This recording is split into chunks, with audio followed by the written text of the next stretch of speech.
Let's be real for a second.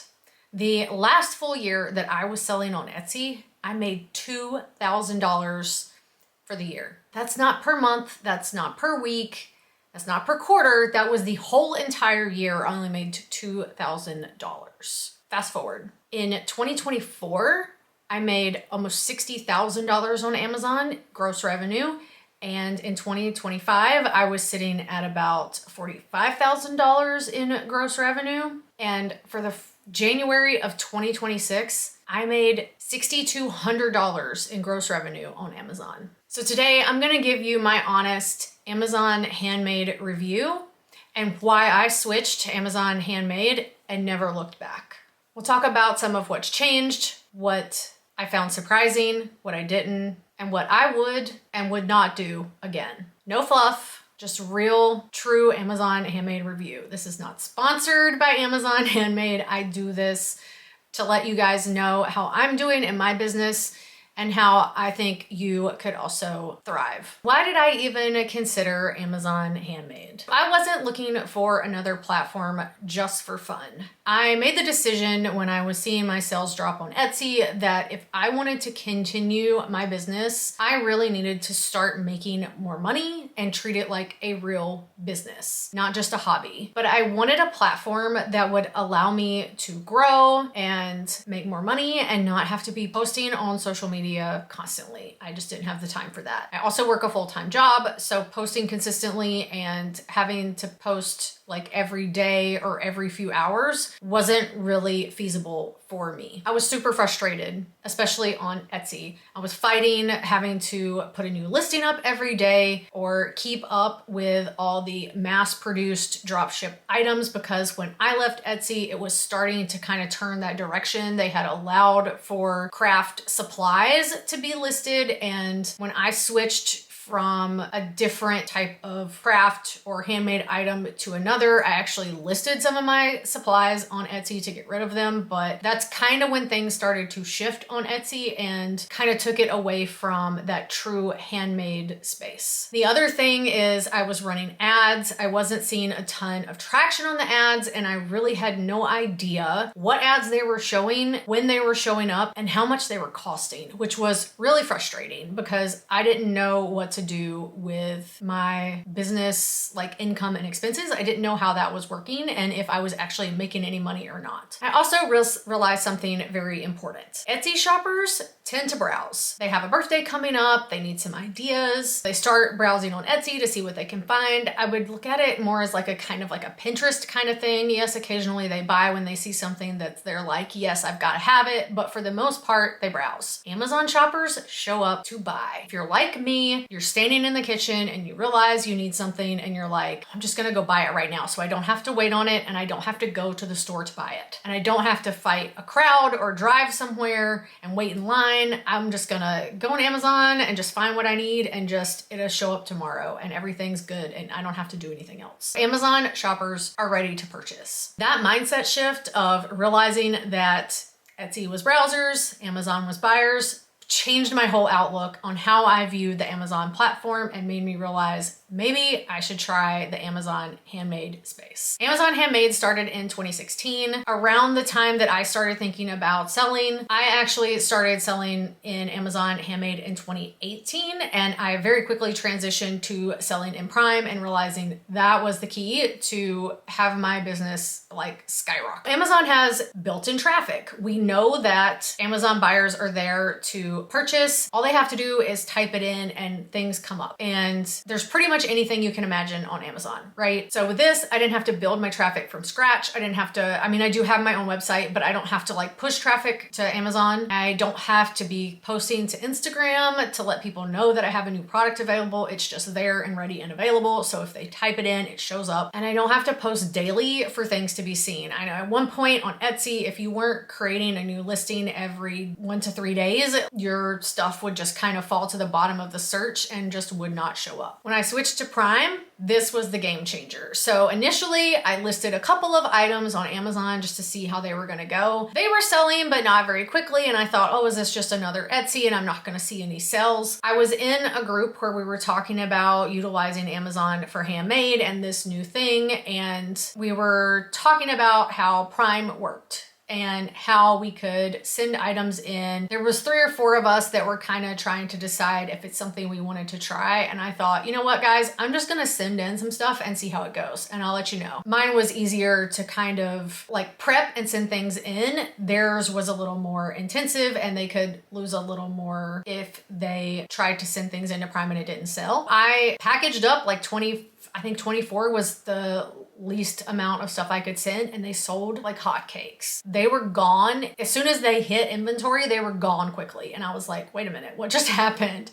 I worked all weekend to get some more stuff stocked and sent in double the amount. Same thing happened. Stuff started flying off the shelf. And this is when I realized I need all of my products in Prime and I need to figure out how to make this happen. Prime buyers instinctively convert higher. Why? Because that's just how we purchase items, right? We're more apt to click buy if we can get it quickly. Prime buyers convert higher. They filter for Prime. If you're like me, when you're searching for something, you automatically click Prime because I want it quicker and I know I don't have to wait on it. They trust the shipping speed. It's coming strictly from Amazon, so you know that it's actually most likely going to show up and not be delayed. I will say the amount of orders that I was getting on Prime, I could have never have fulfilled by myself. Even if my stuff was flying off the shelf like it was without using Prime, I couldn't have fulfilled it because I could not have made that many orders on my own and done individual orders every day like that. Prime allows me to batch my inventory and send it in and let them handle the shipping. Yes, the fees are higher, but they're not that much higher than what I was paying on Etsy, especially with not understanding how they were showing ads and how much they were costing. It allowed me to stop packing individual orders every single day. Mind you, I still do get orders on my website and I have some items that are in the merchant fulfilled side of Amazon, so I still have some orders to fulfill, but I'm definitely not fulfilling as many every single day. And this also allows me to scale without burning out. So I can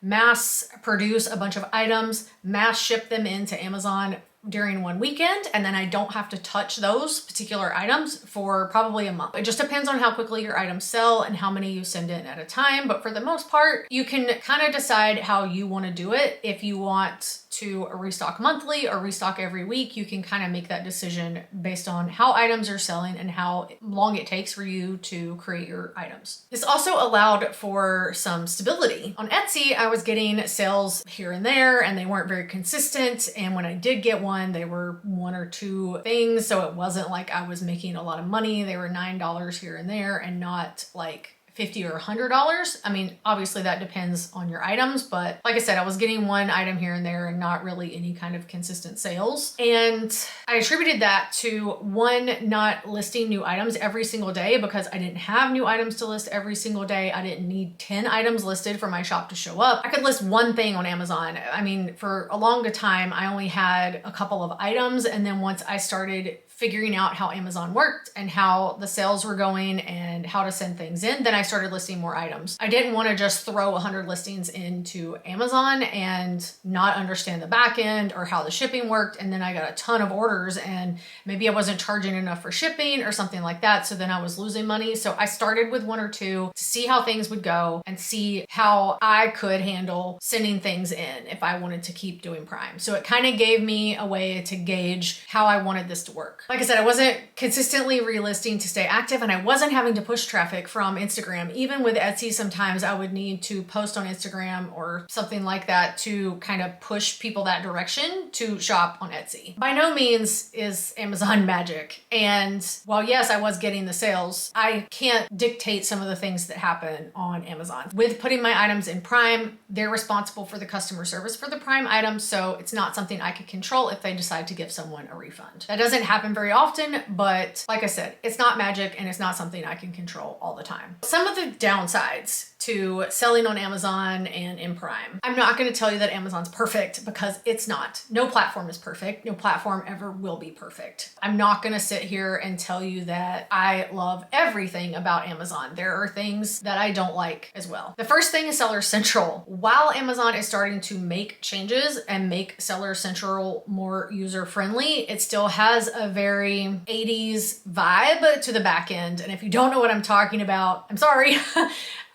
Used to, everything was very much in tables. It's not as cute and aesthetic as Etsy. Etsy's very user-friendly. It's very easy to list items. Everything kind of has a certain layout. You don't have to do this before that. You can kind of do it all at once. So Amazon is laid out a little bit differently, and it is kind of a learning curve into how to use it. Like I said, they're working on it. They're trying to make it better. It's one of those, if it's broke, don't fix it kind of situations. Amazon's done very well with their platform, and they've made some changes on the like buyer side, but not as many changes on the seller side, because they know that every time they change something, people also complain. You can't keep everyone happy. Keep in mind that the back end is a little bit harder to understand, but once you get the hang of it, you'll fly. And Amazon's not necessarily passive. People like to say, oh, put a product on Amazon, you'll get some passive income. Nothing's ever really passive, right? Even with digital items on Etsy, you still have to make changes, you still have to push your product, you still have to make new listings consistently, so nothing's ever really truly passive. Don't go into it thinking that, oh, I can just list some products and then make some occasionally and it'll just do its thing. You actually have to work at it. You do need to make sure that you update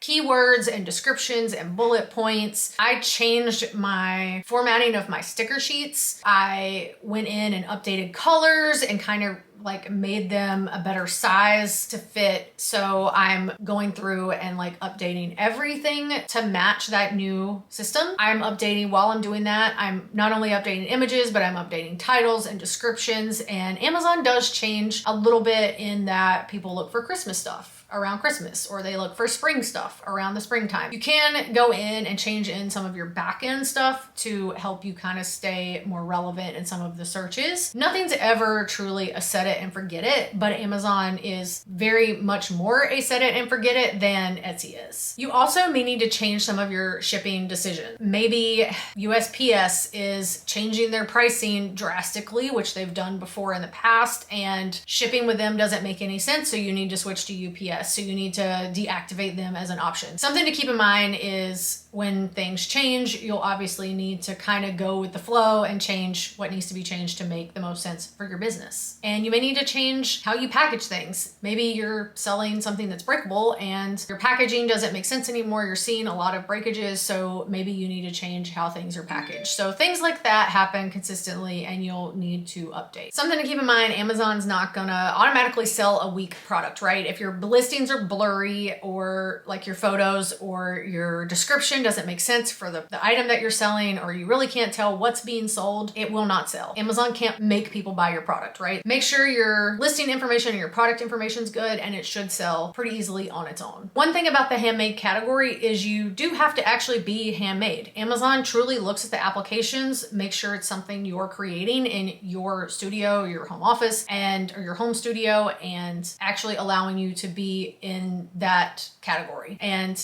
one good thing about that is you can't just resell or drop ship items in the handmade category. So everything that shows up there is truly handmade or upcycled, something that fits the handmade description that is on the application. I actually appreciate that they vet everyone, even on the like Amazon, like non-handmade side of things. There's still certain steps you have to go through for your product to be allowed to be shown. They really prefer for you to be a private brand and an independent seller and not just dropship items. There are some sellers, some independent sellers that do have dropship items or that resell items, but I would say that's truly few and far between. Amazon really tries to make sure that you're gonna get a quality product, because not only does it look bad on the seller, it also looks bad on them when you get items that aren't what you purchased or what you think you're purchasing. They do really try to make sure that you're gonna get what you think you're getting. Let's look at it from a numbers perspective, right? So on Etsy, I was making about $2,000 that last year that I was over there. And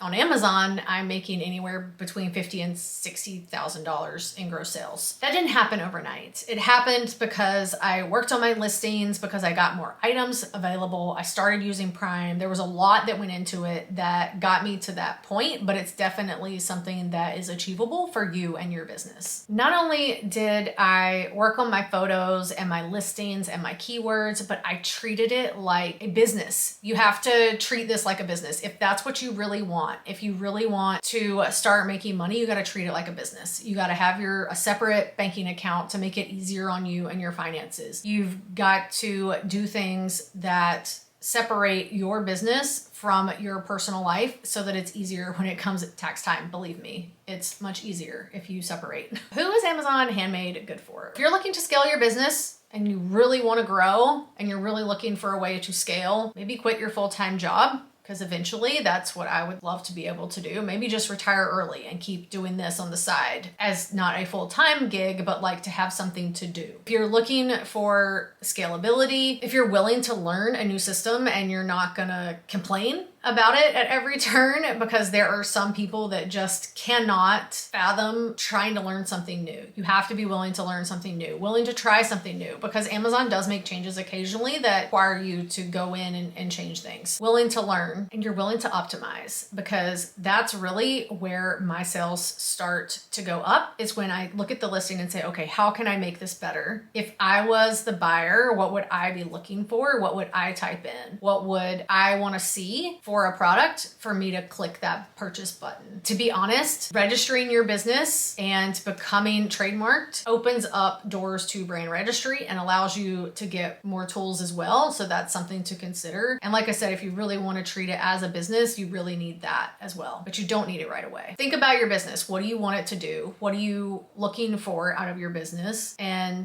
is this something you really want to do for a while? Maybe Amazon's not right for you if you really want that one-on-one, truly custom made item that you want to have an individual relationship with each one of your customers. I will say Amazon does have Amazon Custom, and you can do custom listed items. Obviously you can't sell those in Prime, but that is an option. Maybe you're just looking for more sales, but you want to keep that customization about your items. That is possible. Just think about what you're looking for out of your business, and would Amazon really be something that you want to do? Some final thoughts. Amazon changed the trajectory of my business. It really allowed me to grow. It gave me more stability in sales on a consistent basis. It gave me scalability. I was able to list more items, kind of tweak things, play around with things. It gave me a larger pool to kind of test things on, because there's a lot more buyers on Amazon, and it gave me real revenue growth. Is it perfect? No. And I would argue that no platform that's trying to appeal to millions of buyers and